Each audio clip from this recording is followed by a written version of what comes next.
కానీ రాజశేఖర రెడ్డి గారి గవర్నమెంట్లో కానీ మళ్ళీ హత్యలు జరగలేదా? టీడీపీ గవర్నమెంట్లో కూడా హత్యలు జరగలేదంటారా గతంలో? 1969లో లక్ష్మీనాథ్ గారు చెప్పండి సార్. నాది కంటికి చెర్ల. వేల ఏళ్ల క్రితం ఈ గడ్డ మీద పుట్టాను, ఈ గడ్డ మీదే చంపబడ్డాను. పునరపి జననం పునరపి మరణం. నాకు కర్మ సిద్ధాంతం తెలియదు కానీ మళ్ళీ మళ్ళీ పుట్టిన చోటే చంపబడుతున్నాను అన్నాడు కలేకూరి ప్రసాద్ అని ఒక దళిత భోజన కవి. 69లో పందిరి గుంజ కట్టేసి ఒక దళితుడిని కిరోసిన్ పోసి కాల్చారు. ఏం చేద్దాం? అప్పుడు జరిగినాయి కాబట్టి ఇప్పుడు కాల్చేస్తారా లక్ష్మీనాథ్ గారు? ఇప్పుడే జరిగినాయి అని అంటున్నారు మీరు. అప్పుడు జరిగినాయి కాబట్టి ఇప్పుడు కూడా యాక్సెప్ట్ చేద్దామా? ఎందుకు యాక్సెప్ట్ చేస్తాం సార్? ఎప్పుడు చేసినా తప్పే అవుతుంది కాబట్టే కదా. కాబట్టి ఏ ప్రభుత్వం అయితేనేమంటున్నా చర్యలు తీసుకోమంటున్నా. ఇప్పుడు జరిగినా తీసుకోవాలి, అప్పుడు జరిగినా తీసుకోవాలి, ఎప్పుడు జరిగినా తీసుకోవాలి. పోతుంది బిడ్డల మానాలు కదా, ప్రాణాలు కదా. అది కదా చట్టం అంటే. దానికి అసలు సీఎంతో పని ఏందంటున్నా నేను. ఐపీఎస్ చేయాల పని, ఐఏఎస్ చేయాల పని, వాళ్ళు కార్యనిర్వాహక వర్గం. దానికి రాజకీయ నాయకులకు సంబంధం ఏంటి? అసలు ఐఏఎస్లు ఐపీఎస్లు ఆంధ్రప్రదేశ్లో వాళ్ళ పనులు వాళ్ళు చేశారా? ప్రభుత్వాలు ఆధీనంలోకి తీసుకుని వాళ్ళు ఆడిచ్చినట్లుగా ఐఏఎస్లు ఐపీఎస్లు ఆడలేదంటారా? ప్రజలు దీన్ని మీరు మనం మాట్లాడుతున్నా కూడా నమ్ముతారంటారా ప్రజలు? సార్ లక్ష్మీనాథ్ గారు, సార్ లక్షల జీతాలు తీసుకొని రాజ్యాంగం మీద ప్రమాణాలు చేసి ఐఏఎస్ ఐపీఎస్ రివ్యూ చదివారు. రాజకీయ నాయకులు చెప్పినట్టుగానే వినదలుచుకుంటే ఇళ్ళకి పోవడం పెట్టరు.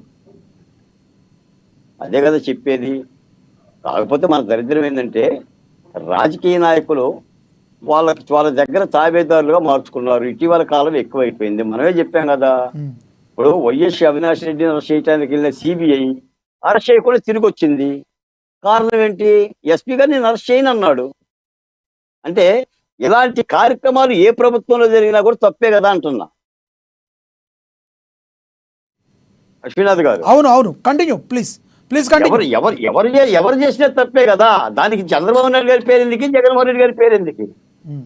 ఇప్పుడు వ్యవస్థలు రాజ్యాంగంలో ఉన్నాయి, కార్యనిర్వాహక వర్గం ఉంది, రాజకీయ వ్యవస్థ ఉంది, న్యాయ వ్యవస్థ ఉంది. ఇప్పుడు జడ్జిని కూడా తీర్పులు ఎవరు చెప్తారు? రాజకీయ నాయకులు స్క్రిప్ట్ ఇస్తే చెప్తారా ఏంటి? విచారించి శిక్షలు వేయాలి కదా. అది మాట్లాడుతున్నాం పౌరులుగా లేదా ఉద్యమకారులుగా. దాన్ని తీసుకోవాలి కదా, లేకపోతే ఏమవుతుంది? ఒక్కొక్కరు ఒక్కొక్క రాజకీయ నాయకులు మోసుకొని ఓహం బాయ్ అంటే ఏం మిగులుతుందన్నా? ఏం మిగలదు, మట్టే మిగులుతుంది. రేపటి విధ్వంసాలు వస్తాయి, విస్ఫోటనాలు వస్తాయి. ఆ విశాఖపట్నం ఆ మన్యం ప్రాంతంలో ప్రజలు డోలి కట్టుకుంటున్నారు. ఇప్పుడు కూడా ఆసుపత్రి సౌకర్యాలు ఉండవు, బస్సు సౌకర్యాలు ఉండవు. కానీ మనం ఏం చేస్తున్నాం? ఆ ప్రాంతం మీద ఈ ప్రాంతం మీద గజ్జె కడుతున్నాం, కత్తి కడుతున్నాం. అది రాజకీయ నాయకుల యొక్క అవసరం. రైట్. బాలకోటయ్య గారు ఒక్క నిమిషంలో మీకు దగ్గరికి వస్తే కంక్లూడ్ చేద్దరు కానీ స్వరూప్ గారు కంక్లూడ్ చేస్తారు. స్వరూప్ గారు టాపిక్ మీద కంక్లూడ్ చేయండి సార్. చెప్పండి సార్. ఇప్పుడు ఏదైతే ఉందో ఈ రోజున స్వరూపానంద కానీ లేదంటే ఎంవివి సత్యనారాయణ కానీ వీరు గతంలో భూ కుంభకోణాల్లో ఉన్నారని చెప్తున్న ప్రభుత్వ మాటల్ని మీరు ఎలా చూస్తారు? మరి రానున్న రోజుల్లో ప్రభుత్వం తీసుకున్న నిర్ణయాలకి మరి వైసీపీ మాజీ మంత్రిగా ఆయన ఉన్నారు కాబట్టి పార్టీ ఏమైనా సమాధానం చెప్తుందా గత ప్రభుత్వం? కేవలం ఈ రెండు సబ్జెక్ట్ మీద మనం కన్ఫైన్ అయితే స్వరూపానందేశ్వర స్వామి గారిది ఆధ్యాత్మిక కేంద్రం నిర్మించడానికి ప్రభుత్వం అలాట్ చేసిన భూములు, అందులో ఎటువంటి లాలూచి లేదు.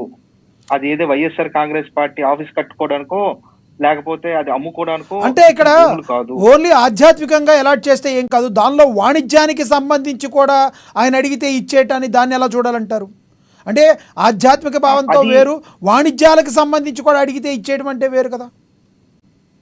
ఇప్పుడు ఒక ఆధ్యాత్మిక కేంద్రం నడుస్తున్నప్పుడు ఆ ఆధ్యాత్మిక కేంద్రంలో సంబంధించి ఆ బిల్డింగ్స్ కట్టి వాటన్నిటికీ కూడా మెయింటైన్ చేయడానికి కంపల్సరీగా కొంత వాణిజ్యం అనేది వాళ్ళు మనీ అనేది జనరేషన్ చేస్తే గానీ అదంతా కూడా ఆ ఎకరాల్లో కట్టిన ఏదైతే అది ఉందో అది మెయింటైన్ చేయడం కష్టం అండి. వాళ్ళకి ఎక్కడి నుంచి ఫండ్స్ వస్తాయండి?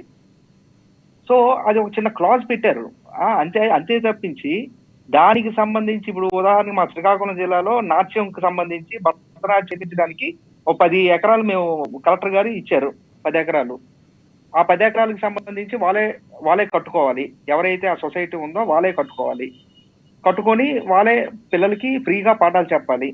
వాళ్ళకి మెయింటెనెన్స్ ఎలాగవుతుంది, అందుకు వాళ్ళు ముందు షాపింగ్ కాంప్లెక్స్ పెట్టుకున్నారు. అంతే తప్పించి దానికి ఇది ఎప్పటి నుంచో వస్తున్న థియరీ ఇది. అంతే తప్పించి ఇదేదో ప్రైవేట్ Right. ఆర్గనైజేషన్ కో లేకపోతే వైఎస్ఆర్ కాంగ్రెస్ పార్టీకి ఇవ్వలేదు కదా. కంక్లూడ్ చేయండి. ఇకపోతే ఎంపీకి సంబంధించి మీరే చెప్పారు ఎంపీ గారు అని చెప్పి, వైఎస్ఆర్ కాంగ్రెస్ పార్టీ ఎంపీ అతను మాజీ మొన్న ఎంపీ కింద కంటెస్ట్ చేశారు. ఉమ్. అతని మీద ఒక కక్షపూరితంగా అతనికి ఏదో ఒకటి చెయ్యాలి అనే ఉద్దేశంతో ఇవన్నీ ఈ కార్యక్రమం ఆయన ఒక్కడి మీద ఎందుకు చేస్తున్నారంటారు స్వరూప్ గారు? మాజీ మంత్రులు అంటే చాలా మంది ఉన్నారు, అంబటి రాంబాబు గారు ఉన్నారు, మీ మంత్రులు బోలెంత మంది ఉన్నారు. మరి వీళ్ళందరి మీదకి చేయకుండా ముందు ఎంవీపీ గారి దగ్గరికి ఎందుకు వెళ్ళారంటారు? అతను కంటెస్ట్ చేసింది ఎవరి మీద? వెలవపూడి రామకృష్ణ గారి మీద. ఉమ్. వెలవపూడి రామకృష్ణ గారు ఎవరు?